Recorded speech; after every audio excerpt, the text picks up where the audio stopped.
merci de votre fidélité. On m'a posé la question, d'après vous, quel serait le symbole du judaïsme pour représenter le judaïsme? Pour moi, il y a deux symboles. Non, ce n'est pas l'étoile de David, c'est,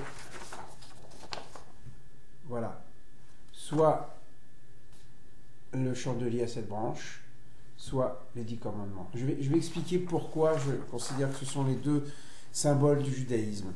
D'abord, les 10 commandements, ou les 10 paroles, le décalogue, décalogos, les 10 paroles, parce que Israël apporte la loi. C'est pas le premier, il y avait d'autres peuples, bien sûr, avant, en Mésopotamie, en Chaldée, qui ont apporté la loi, les Égyptiens aussi, mais de cette manière si réduite, si simple, en 10 paroles, on peut considérer que c'est la base, le soubassement de la société hébraïque.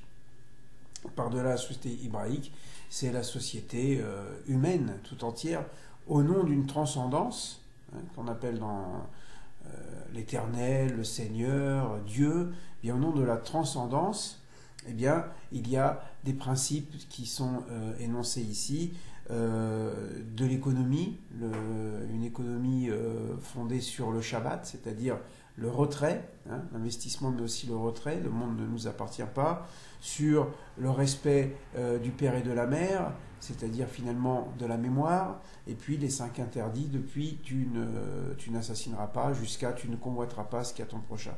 Donc on pourrait dire que les tables de la loi, dans leur forme simplifiée, avec cette forme arrondie, certains ont dit ça ressemblait comme à un cœur, en quelque sorte il s'agissait de graver surtout cette loi de Dieu dans le cœur. Bien pour moi ça serait le premier symbole du judaïsme. Et le deuxième symbole, eh bien, ça serait la menorah, le chandelier à 7 branches. Pourquoi?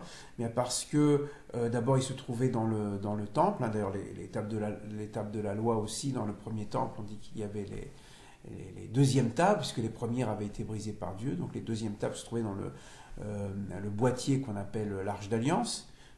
Et puis également dans le temple, il y avait le chandelier à 7 branches. Alors pourquoi pour moi c'est un symbole du judaïsme?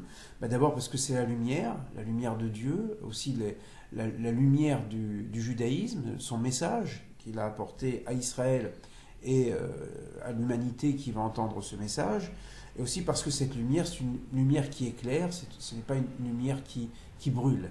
Et troisième élément, c'est qu'il y a 7 branches, et le chiffre 7 va représenter donc une multiplicité. C'est-à-dire, autrement dit, il n'y a pas qu'une seule voie, il n'y a pas qu'une seule manière de vivre la parole de Dieu, le judaïsme, on pourrait dire, mais qu'il y a une pluralité, et que chaque branche de la Ménorah représente une manière d'être de l'identité juive ou de l'identité humaine.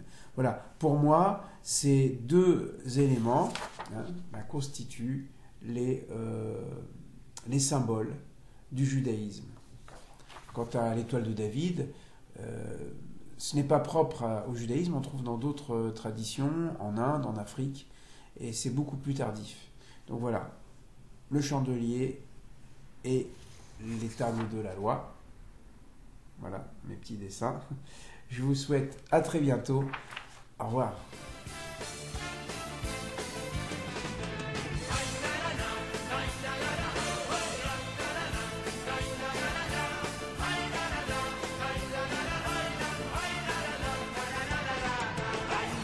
Hallelujah, I saw you.